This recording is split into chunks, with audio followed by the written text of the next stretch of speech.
연수가 총 10개의 모듈이 있는데 그 중에서 3번 모듈인 지속가능 리더십 함양이라고 하는 연수입니다. 이 연수는 다들 잘 아시겠지만 특별하게 부장교사 그리고 관리자 대상으로 하고 있는 연수입니다. 그래서 단순히 에듀테크 사용법 연수와는 조금 다른 방향성으로 가야 할 것 같더라고요. 그래서 제가 봤을 때는 큰 흐름은 그렇게 가야 될 것 같아요. 학교를 저희가 진단을 하죠. 설문조사를 통해서. 그 진단 결과에 대해서 함께 스쿨 리더와 부장급 교사들이 있는 자리에서 조금 디브리핑을 해드려야 할 것 같고요. 그리고 그 설문 문항만으로 이제 학교의 맥락을 분석하기가 또 쉽지가 않습니다. 그래서 부장 교사들이 모였을 때 우리 학교의 디지털 전환 정도가 어느 정도 되는지, 그리고 그 정도에 맞추어서 우리 학교는 어떤 핵심 과제를 가져가야 할지, 이런 것들을 약간 팀빌딩 하는 느낌으로 좀 가져가야 된다라고 생각을 했습니다. 왜 이런 게 개인적으로 필요하다라고 느꼈냐면, 제가 디지털 선도학교 담당 교사거든요. 하고 있다 보면 제일 어려운 게 공유된 비전이 없는 겁니다. 항상 담당자 중심으로만 일을 해야 되고, 다른 구성원들은 제대로 알고 보니까 합의가 안 돼 있고, 미온적인 경우들도 많고, 그래서 그런 부분들이 상당히 고충으로 다가오거든요. 그래서 이런 것들은 일개 담당자 한 명으로 될 수 있는 일이 아닙니다. 그래서 부장급 교사들이 같이 이런 일을 하고 있다 정도는 최소한 알아야 되지 않을까라는 생각이 들어서 그렇게 좀 컨셉을 잡았고요. 그래서 선생님들이 이제 제가 대표 교환으로 만들어 드리긴 했지만, 제가 봤을 때에는 선생님들이 분명히 학교의 실정에 맞게 바꾸어서 조금 나가셔야 할 것 같습니다. 그래서 제가 학교명 편집해 주세요와 같이 이렇게 빨간색으로 되어 있는 부분들은 제가 선생님들이 수정하셔서 선생님 학교 그리고 선생님만의 이야기로 채워 나가시기를 바라는 부분이기 때문에 참고해 주시면 되겠습니다. 그래서 학교 진단 결과 같은 것들이 이렇게 예시로 나가게 될 겁니다. 그래서 학교별로 설문조사한 결과 같은 것들이 1번, 2번 역량, 3, 4, 5번, 6, 7, 8번 이렇게 해서 준비, 수용, 몰입 단계가 있거든요. 준비, 수용, 몰입 단계 이렇게 3단계별로 어떤 부분이 이제 5점 만점 리커트 척도로 기준으로 했을 때 높은지, 어떤 부분이 낮아서 조금 미진한 부분인지, 이런 것들을 학교장과 이제 담당자뿐만 아니라 전 부장들이 알 수 있게끔 이렇게 공유를 해줄 필요가 있습니다. 코디네이터 해보시면 아시겠지만 이거를 일단 안내는 하거든요. 안내는 하는데 항상 이거를 담당자만 듣고 있어요. 그건 잘못된 거거든요. 그래서 같이 공유를 해주실 필요가 있고, 그런 어떤 면담 결과 그리고 앞서 봤던 이런 어떤 분석 결과를 통해서 코디네이터는 스스로 이런 어떤 인사이트를 도출해낼 수가 있어야 됩니다. 이 부분도 당연히 우리 코디네이터 분들께서 학교 맥락에 맞게 편집을 해주시는 게 좋을 것 같습니다. 그렇게 말씀을 해주시고, 디지털 기반 교육 혁신의 여러 모습이라고 하는 부분도 제가 일단 예시 샘플로 가져는 왔습니다. 디지털 교육 혁신이라고 했을 때 관리자분들이 제일 어려워하시는 게 뭐냐면, 우리도 해보지 못했기 때문이다. 우리도 해보지 못해서 뭘 시켜야 될지 모르겠다 이거든요. 그래서 그냥 조금 개인적으로 요목하는 해봤습니다. 일단 첫 번째 학생교육 이런 것들이죠. 학생교육은 이런 식으로 이루어진다라고 하는 것들을 간략하게 보여드릴 필요가 있을 것 같아요. 이게 주가 되어서는 안 될 것 같고요. 간략하게 이런 식으로 대시보드라고 하는 걸 통해서 개별화 학습, 맞춤형 학습 같은 걸 한다. 네, 그리고 이제 저는 이제 고등학교 교사다 보니까 이제 고교학점제 같은 것들도 이렇게 디지털 기반 도구로 할 수 있고, 수업량 유연화 같은 것도 할 수 있다, 이렇게 말씀을 드립니다. 그리고 교사 재교육, 교사 연수죠. 교내 교사들은 어떻게 연수를 할 것인가, 주기적으로 이제 교사 대상으로 제가 자발적 나눔 같은 거 하는 그런 어떤 상황 보여드리고, 그리고 이렇게 제가 이제 직접 이제 사용하고 있는 교사의 교실에 참관을 해서 혹은 직접 이 수업 설계를 하는 걸 도와드리면서 이렇게 하고 있는 모습들로 조금 설명을 드릴 수 있을 것 같습니다. 그리고 예비교사들도 재교육이 대상이 될 수가 있죠. 그래서 교육 실습 같은 걸 할 때에도 제가 디지털 기반 교수학습이라고 하는 과제를 받아서 이렇게 하고 있더라고요. 근데 예비교사들도 에듀테크 다뤄본 적이 없어요. 그래서 그런 것들도 설계할 때 조금 도와드릴 수 있도록 이렇게 제가 한 모습들도 일단은 캡처를 해서 제가 다 두기는 했습니다. 마지막으로 뭐 환경 구축이라고 하는 측면이 있을 수도 있고요.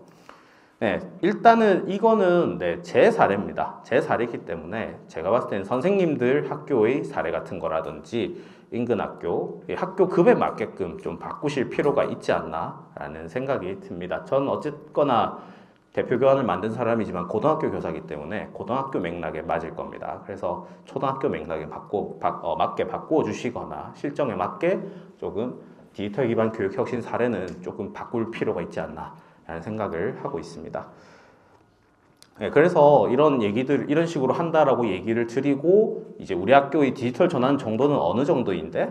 라고 했을 때 OECD에서 이렇게 전산화, 디지털화, 디지털 전환이라고 하는 어떤 세 가지 단계가 있다라고 얘기를 하거든요. 그래서 전산화는 아날로그 기반 자료를 디지털 정보로 변환하는 과정이고, 디지털화는 이제 업무의 관점으로 봤을 때 업무 프로세스를 디지털화 시키는 거라고 생각하시면 되고, 전환이라는 것은 거기서 이제 한 단계 더 나아가 가지고 고객 경험과 가치를 창출한다든지 디지털 기반의 어떤 문화를 조성하는 일이다, 이렇게 설명을 해주시면 될 것 같습니다. 그러면 우리가 이렇게 원론적으로 말하고 있는 전산화, 디지털화, 디지털 전환이 학교에서는 그럼 대략 어떤 식으로 이루어지냐? 전산화라고 하는 것들은 뭐 그렇게 어려운 게 아닙니다. 그죠? 나이스 가지고 출결 관리한다든지 이제 교과서 학습 자료 같은 것들이 그냥 웹 파일화되는 형태의 정도, 행정 문서가 전산화되는 그런 어떤 기초적인 정도라고 볼 수가 있고, 조금 더 나아가서 이제 디지털화라고 하면은 뭐 시간표 시수 배정 같은 것들을 자동화시켜서 소프트웨어 프로그램을 돌린다든지 온라인 가정통신문을 발송한다든지 성적 관리를 한다든지 이런 것들이 될 수 있고요. 더 나아가서는 이제 디지털 전환이라고 하는 것은 문화를 확산하는 거가 되겠습니다. 의사결정을 할 때에도 단순히 소수의 어떤 관리자가 탑다운식으로 내리는 게 아니라 디지털 기반, 데이터 기반으로 의사결정을 하는 어떤 문화의 조성이라든지 유비쿼터스 러닝, 어떤 문화 장착을 한다든지 협력할 수 있는 문화를 만든다든지, 혹은 우리가 지금 교실혁명에서 얘기를 하고 있는 데이터 기반의 어떤 개별화 맞춤형 교수학습이라든지 그런 것들이 될 수 있을 것 같은데요. 그래서 한번 만들어 봤어요. 우리 학교의 디지털 전환 단계는이라고 해서 제가 한번 만들어 본 어플이라고 해야 될지는 모르겠는데, 혹시 선생님들 지금 노트북 있으시니까 얘 한번 들어와 봐 주시겠습니까? 주.is/ 해서 스쿨 테스트라고 하는 아이인데요. 들어오시면 제가 일단 만들어 본 15개 문항 정도가 전산화 수준, 디지털화 수준, 디지털 전환 수준을 나타내는 그런 문항입니다. 그래서 이 문항도 사실 그 적합성 같은 것들은 사실 검토를 해보아야 하기는 하는데, 조금 보시고 이런 문항들은 나 뭐 나중에 좀 고쳐야 될 것 같아 라고 하시는 게 있으시면은 편하게 말씀 주셔도 좋을 것 같고, 저도 자체적으로 조금 손볼 예정입니다. 예시 샘플로 한번 클릭해 볼게요. 그래서 학생 정보를 전자 파일로 관리하고 있는가 하고 있죠. PDF 일부 샘플만 하는 것 같고, 행정 업무 보통 나이스로 하죠. 이메일, 문자, 메시지, SNS로 주고받습니까? 주고는 받는데 학부모님들이 잘 안 보시는 것 같아요. 현실인가요? 디지털 문서로 저장하고 관리합니까? 그렇죠. 그리고 출석, 그죠? 시스템 나이스에서 하고 있죠. 뭐 학사 운영 자동화 어느 정도는 하고 있는 것 같고, 수업 중 학생 성과 디지털 도구로 평가 거의 안 되고 있죠. 뭐 기타 어쨌든 예시를 들어서 한번 체크를 해보도록 하겠습니다. 하면은 결과 보기를 클릭을 하면 이렇게 전산화 수준, 디지털화 수준, 이제 디지털 전환 수준이라고 해서 이렇게 결과물이 나옵니다.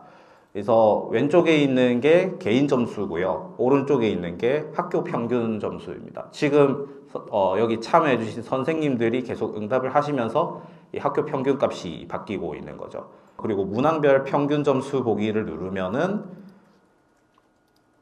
이렇게 1번 문항, 2번 문항, 3번 문항, 4번 문항, 5번 문항이 이제 각각 평점이 어떻게 되고 있는지 이런 것들을 보여주고 있습니다. 참고로 말씀을 드리면 맨 첫 번째 A를 누르셨으면 그러니까 여기서 빨간색 있죠. 전혀 사용하지 않음 누르시면은 1점이고 노란색은 2점, 초록색은 3점입니다. 그래서 3점 만점이라고 생각을 하시면 되겠고요.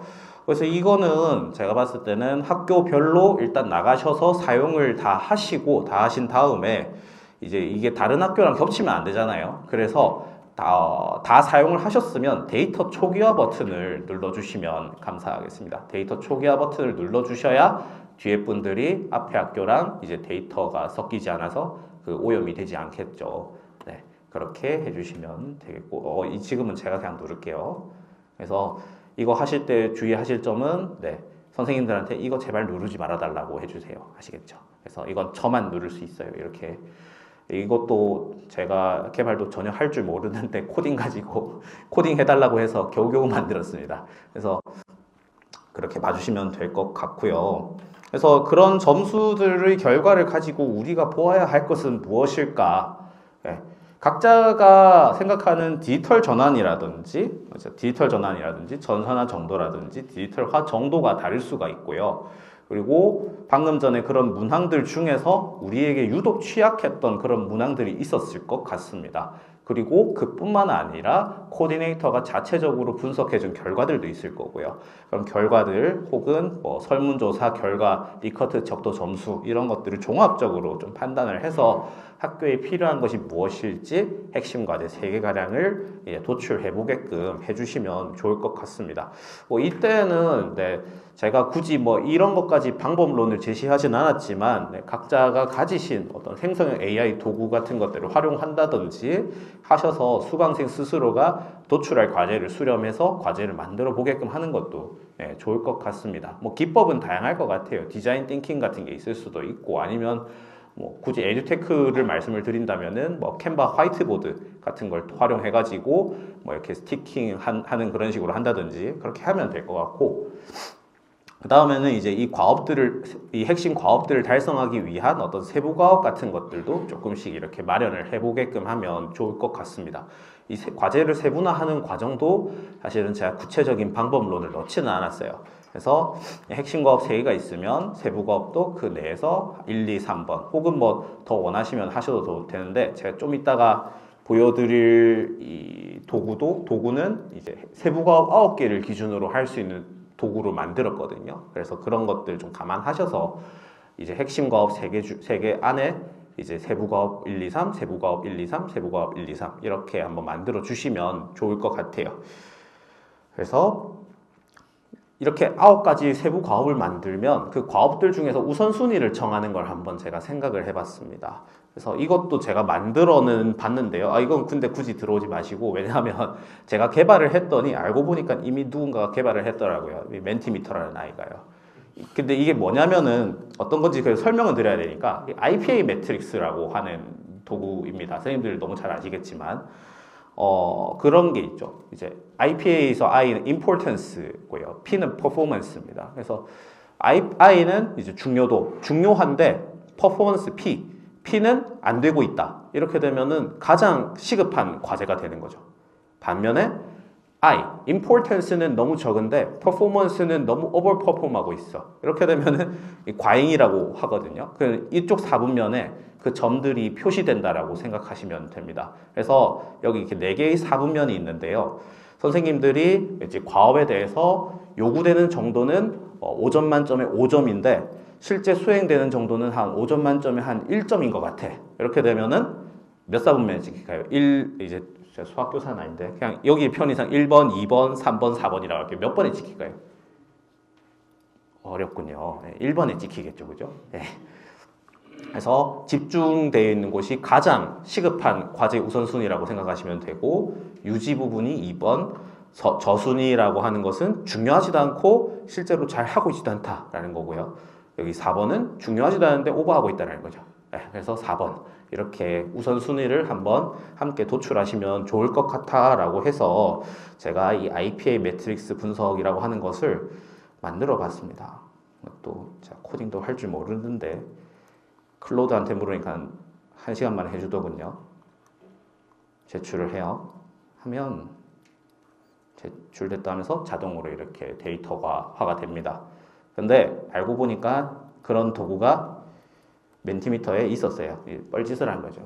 그래서 굳이 뭐 이 아이를 쓰시려면은 역시 이것도 방금 전에 이 진단 도구처럼 데이터 초기화를 시키셔가지고 학교별로 써보셔도 되기는 됩니다. 근데 굳이 그러실 필요 없이 멘티미터에 2+2 곱하기 2 그리드 기능이라는 게 있어요. 그래서 이런 걸 가지고 해보셔도 된다라고 말씀을 드리고 싶었습니다. 그래서 우선순위 한번 도출해 보시고요.